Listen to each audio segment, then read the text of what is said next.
San Diego FC introduced its first ever head coach for the inaugural season, Mikey Varas. Today, he's sitting down with our Jake Garegnani right here in our studios. Jake, take it away. Heather, Carlo, we've been seeing this thing slowly build in front of our eyes with the acquisition of Irving Chucky Lozano, then Tyler Heaps, the first sporting director in club history, now the first coach in club history, Mikey Varas. Mikey, you've had a lot of incredible opportunities in your career. What makes this one special? Definitely the big vision of the project, purpose-driven football, make an impact in the community, not just on the field, be a reflection of the communities of San Diego.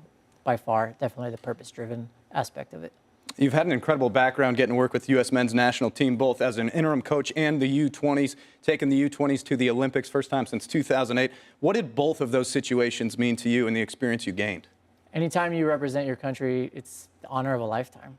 You know, you represent every man, woman, and child in the nation. And so it's a massive responsibility, but it's one that you cherish because you say, okay, I have to do everything possible to make everyone proud of our country. And so it was absolutely just the best time of my life up until now, for sure.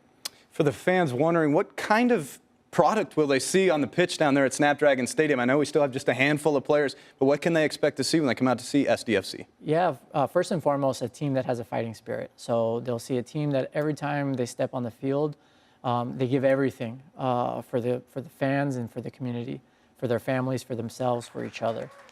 Next, there's going to be a really good balance between structure and the discipline of that structure, but also freedom for creativity, freedom to express themselves within that structure. It'll be a team that wants to play dynamic and attacking football and at the same time be like really high press and aggressive in terms of wanting to get the ball back and willing to sacrifice and defend that goal with everything we have, with all the players behind the ball when needed. There's such a balance between the Right to Dream Academy and developing players and trying to win. There's also the trick of being an expansion team and trying to win right away. Where do you see that balance between development and success on the pitch? Yeah, it's a process of getting there, but ultimately the mission is clear. We're here to win games. It's a professional team, and when you work at the elite levels, you know that you're there to win games. But how we do it matters, and how we do it is we want to play our football, and we want to develop our players, and that means developing young players also. And these things don't have to come exclusively. Doesn't mean you have to be or a development team or a winning team. You can be both.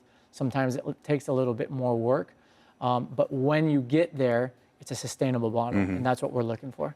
You have ties already here to San Diego that we've talked about a bit off camera. Explain those ties that you have here to America's finest city. Well, first and foremost, I came here as a kid playing soccer. This is a massive youth soccer scene in San Diego, and a soccer history, right? San Diego Soccers. You have already we already have a professional team here in the Wave who have done a tremendous job.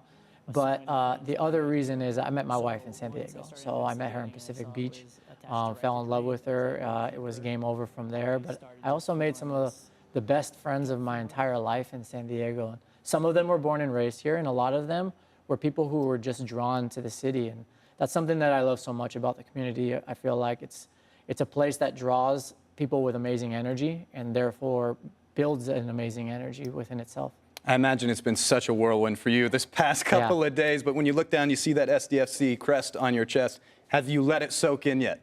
Definitely. It's just a moment filled with pride, with honor, and at the same time, a clear responsibility to make sure that I deliver my best for the team, for the players, for the staff, and most importantly for the people of San Diego.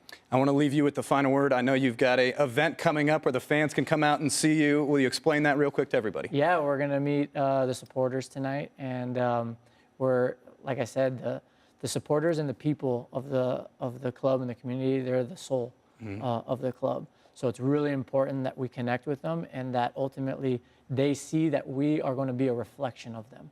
And it's not us just doing our thing. No, we're doing something with them. To build something special here. Best of luck as you get rolling here in 2025. Thank you so much for the time. Yeah, I appreciate it. And congratulations.